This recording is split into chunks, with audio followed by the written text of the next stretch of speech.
दिव्या भारती की मौत के बारे में बात करने से पहले थोड़ा इनके शुरुआती सफर पर एक नजर डाल लेते हैं। दिव्या भारती का जन्म 25 फरवरी 1974 को मुंबई में हुआ था। इनके पिता का नाम ओम प्रकाश भारती तथा मां का नाम मीता भारती था। अपनी खूबसूरती और कमाल की अदाकारी के दम पर बहुत कम समय में बॉलीवुड में कामयाबी की बुलंदी पर पहुंचने वाली दिव्या भारती बचपन से ही बहुत ज्यादा खूबसूरत थीं। बचपन में इनकी खूबसूरती ऐसी थी कि एक पल तो लोगों के लिए यकीन करना भी मुश्किल होता था कि ये कोई डॉल नहीं बल्कि वास्तव में छोटी बच्ची हैं। बहुत कम उम्र में ही दिव्या भारती ने मॉडलिंग की दुनिया में कदम रख दिया था। जब इनकी उम्र 16 साल थी तभी इन पर एक दिन गोविंदा के भाई की नजर पड़ी और उन्होंने दिव्या भारती को अपनी फिल्म में लेने का फैसला किया। हालांकि किसी कारणवश ये डील फाइनल नहीं हो सकी।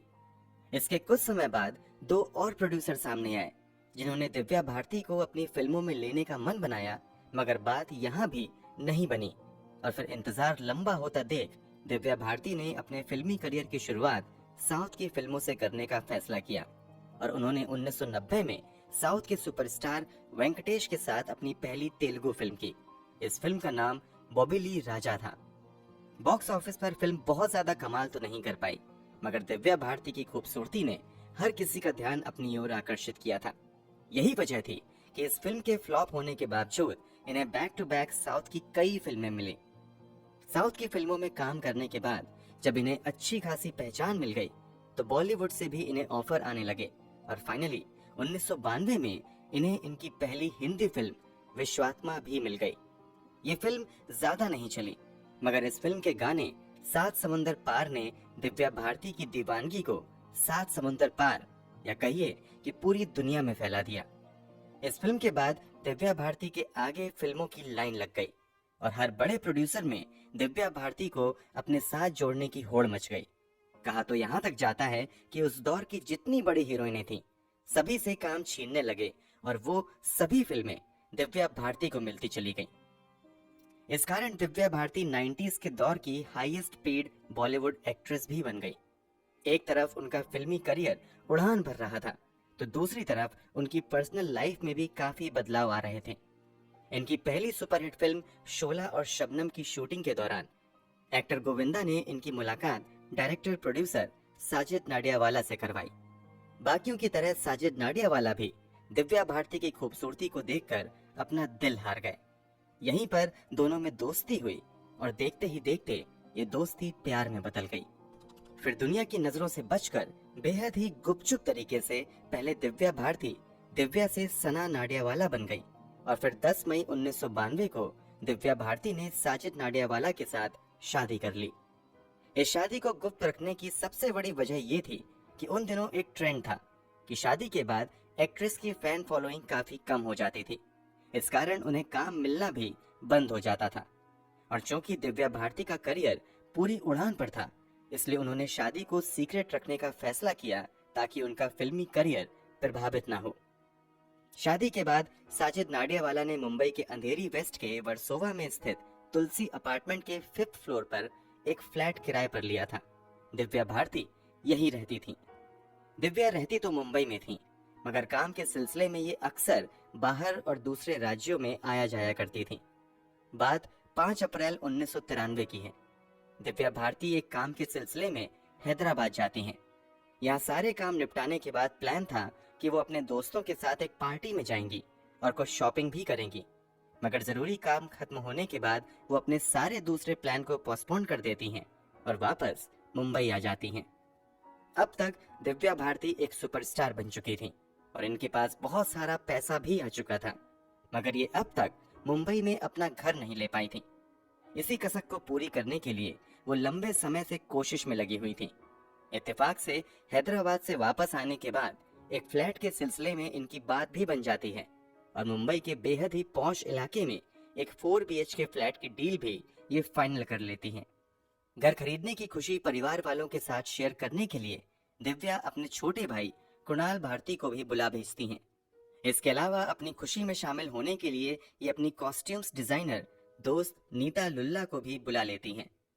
नीता लुल्ला अपने पति डॉक्टर श्याम लुल्ला के साथ रात के लगभग 9 बजे दिव्या भारती के यहाँ आ भी जाती हैं। नीता लुल्ला और डॉक्टर श्याम लुल्ला के दिव्या भारती के घर आने के पीछे की एक दूसरी वजह भी दिव्या भारती की मौत के बाद सामने आई थी। हम उस पर आगे बात करेंगे। फिलहाल कहानी पर वापस आते हैं। दिव्या भारती की ज्यादातर फिल्मों की कॉस्ट्यूम डिजाइनर नीता लुल्ला ही थी। इसी छोटी सी पार्टी के बहाने नीता और दिव्या अपने आने वाली फिल्म आंदोलन के कॉस्ट्यूम डिजाइन को भी फाइनल करने में लग जाती हैं। इन सभी बातचीत के दौरान घर में मौजूद ये तीनों शराब भी पीते हैं। श्याम, नीता और दिव्या के अलावा इस घर में एक और व्यक्ति मौजूद था और वो थी बचपन से दिव्या भारती की देखरेख करने वाली नौकरानी अमृता कुमारी। इस मीटिंग के दौरान अमृता कुमारी लगातार किचन में इन लोगों की पसंद के स्नैक्स तैयार कर रही थी। इस समय तक साजिद नाडियावाला यानी दिव्या भारती के पति घर नहीं लौटे थे। बातचीत और शराब का दौर 9 बजे शुरू होता है, जो लगभग 11 साढ़े 11 तक चलता ही रहता है। अब तक दिव्या का भाई कुणाल यहीं था, मगर वो देर रात को जरूरी काम की बात कहकर यहाँ से निकल जाता है। इन्हीं सबके बीच दिव्या भारती हॉल में आती हैं, जहाँ पर नीता और श्याम बैठे हुए थे। यहीं पर दिव्या अपने ग्लास में फिर से शराब डालती हैं और टीवी ऑन करने के बाद थोड़ी देर यहीं पर बैठती हैं। थोड़ी देर बैठने के बाद वो बालकनी की तरफ बढ़ जाती हैं। बालकनी में एक खिड़की भी बनी हुई थी।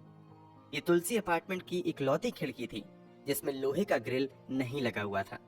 इसके पीछे की वजह बताई जाती है कि अक्सर दिव्या खुद को शांत करने के लिए यहीं पर बैठा करती थी। हमेशा की तरह इस रात भी दिव्या भारती हाथ में शराब लेकर इसी खुली खिड़की पर आकर बैठती हैं। बैठते समय वो बाहर हॉल में बैठी हुई नीता से लगातार बातें भी कर रही थीं। अभी दिव्या भारती खिड़की पर ठीक ढंग से बैठ भी नहीं पाई थीं कि वो अपनी गर्दन दूसरी तरफ घुमाकर बाहर बैठे लोगों से कुछ बातें करने की कोशिश करती हैं। तभी अचानक से उनका बैलेंस बिगड़ता है और वो अचानक से नीचे गिरकर सीधे 5वें तल्ले से जमीन पर पहुंच जाती हैं। ये सब कुछ इतनी तेजी से होता है कि किचन में मौजूद अमृता को भी कुछ सोचने तक का समय नहीं मिल पाता है। दिव्या के गिरते ही अचानक से अमृता चिल्लाती है।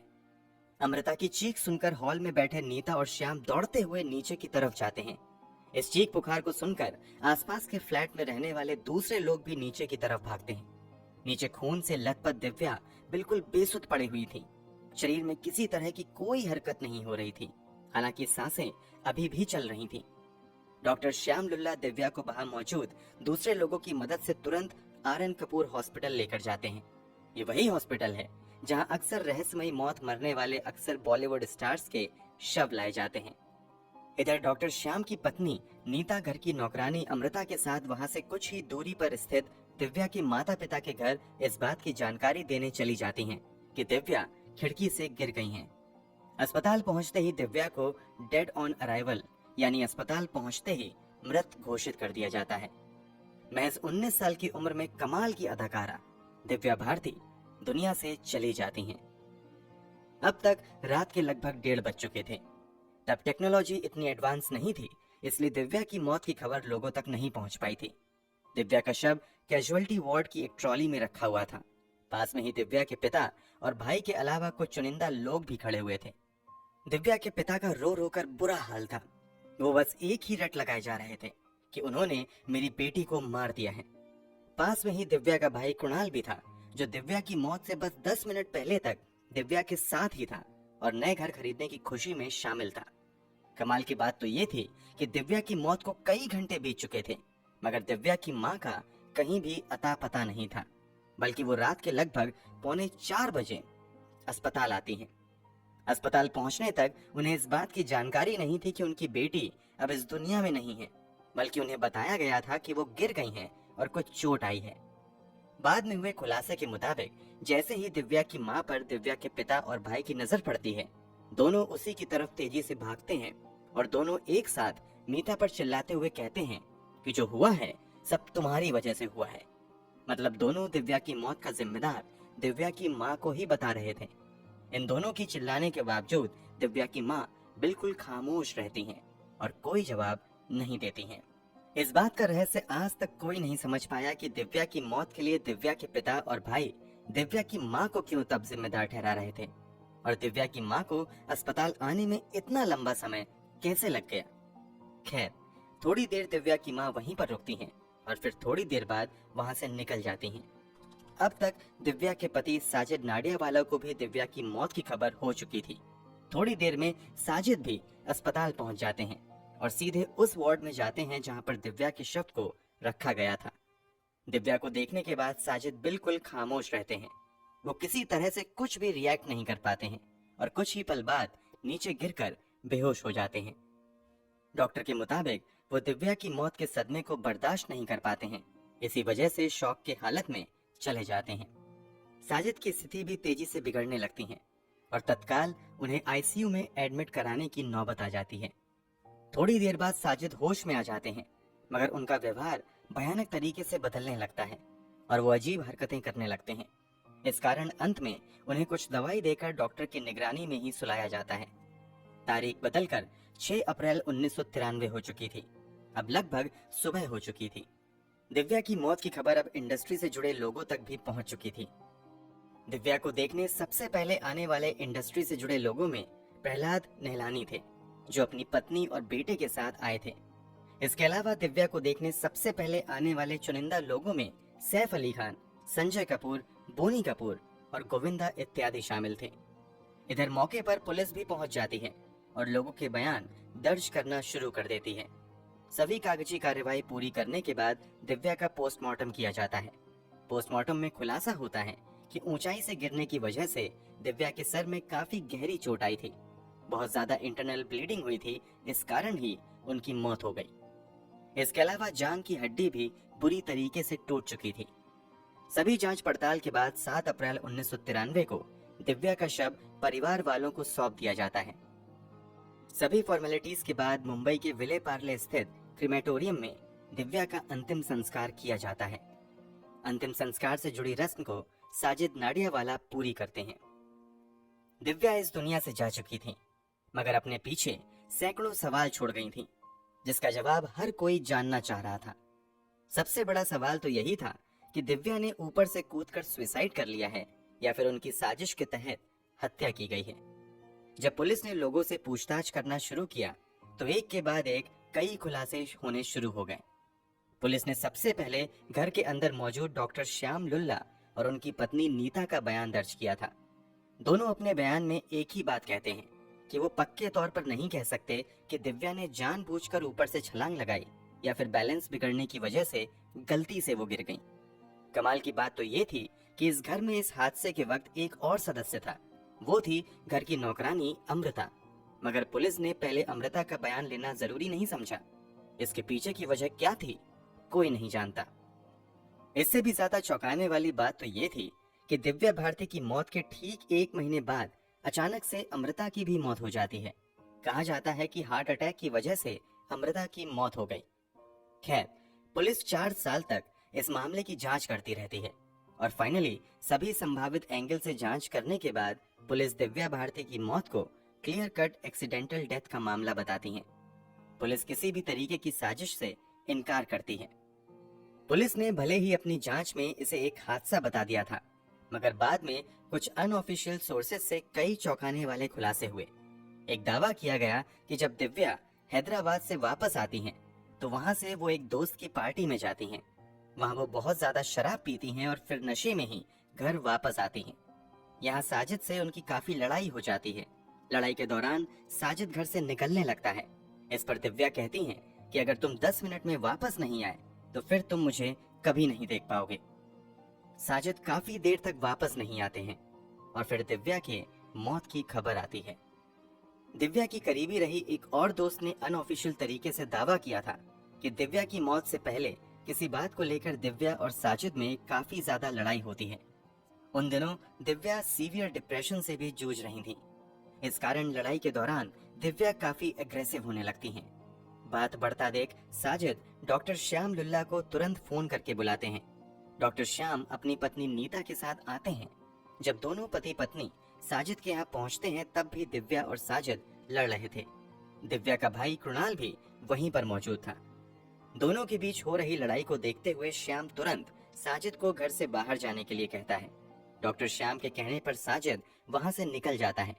इसके बाद श्याम, नीता और दिव्या मिलकर शराब पीते हैं, टीवी देखते हैं और इसी सब के दौरान सब कुछ शांत होने के बाद दिव्या बालकनी की तरफ बढ़ जाती हैं।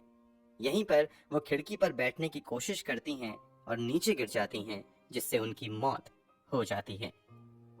अब चलिए उस पॉइंट पर आते हैं जो दिव्या की मौत को रहस्यमयी बनाता है। जिस खिड़की से दिव्या भारती गिरी थी, उसके नीचे पार्किंग हुआ करता था। वहां पर अक्सर कोई ना कोई गाड़ी खड़ी रहती थी, मगर जब दिव्या भारती खिड़की से गिरी तो वहां पर कोई गाड़ी नहीं थी। इस कारण दिव्या सीधे नीचे कंक्रीट से बनी जमीन पर गिरी और उनकी मौत हो गई। उस रात वहां पर गाड़ी का ना होना क्या महज इत्तेफाक था? आज तक इसका स्पष्ट जवाब नहीं मिल पाया है। जैसा कि वीडियो में थोड़ी देर पहले हमने आपको बताया कि एक तो दिव्या की मां दिव्या की मौत के कई घंटों बाद अस्पताल पहुंचती हैं, और जब वो अस्पताल पहुंची तो दिव्या के भाई और पिता ने दिव्या की मौत के लिए दिव्या की मां को ही जिम्मेदार बताना शुरू कर दिया था। उन तीनों के इस व्यवहार के पीछे का रहस्य क्या था, आज तक उजागर नहीं हो पाया है। दिव्या की मौत के समय उस घर में मौजूद नौकरानी अमृता का बयान लेने में समय क्यों लगाया गया, इसका भी स्पष्ट जवाब आज तक नहीं मिल पाया। अमृता की 1 महीने बाद हार्ट अटैक से मौत क्या वास्तव में हार्ट अटैक से ही थी? अमृता की मौत ने भी दिव्या की मौत को रहस्यमयी बना दिया। कहा जाता है कि अमृता ने दावा किया था कि उस बिल्डिंग के सभी अपार्टमेंट की खिड़कियों में ऑटो स्टॉपर लगा हुआ था। यहाँ तक कि जिस खिड़की पर दिव्या बैठी हुई थी उस पर भी एक ऑटो स्टॉपर हुआ करता था, मगर बाद में आगे की जांच में खुलासा हुआ कि वहां से ऑटो स्टॉपर गायब था। इस खुलासे ने भी दिव्या की मौत को थोड़ा रहस्यमयी बनाया। क्या किसी ने साजिश के तहत ऑटो स्टॉपर वहां से गायब कर दिया था? एक दावा किया जाता है कि दिव्या की मौत के पीछे अंडरवर्ल्ड की साजिश हो सकती है। इस दावे के पीछे बहुत ज्यादा एक्सप्लेनेशन तो नहीं है, मगर कहा जाता है कि उन दिनों अंडरवर्ल्ड के बड़े खिलाड़ियों तथा साजिद नाडियावाला में काफी करीबी रिश्ते थे। अंडरवर्ल्ड का काफी पैसा बॉलीवुड में भी लगा हुआ था और वो बड़े बड़े एक्टर और एक्ट्रेस के काम में सीधा दखल देते थे।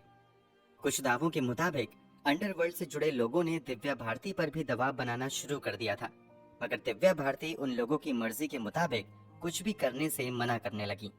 बस इसी वजह से दिव्या भारती को साजिश के तहत खत्म कर दिया गया। साजिश नाडियावाला पर एक समय दाऊद इब्राहिम समेत अंडरवर्ल्ड के दूसरे डॉन से जुड़े होने का आरोप लगा था।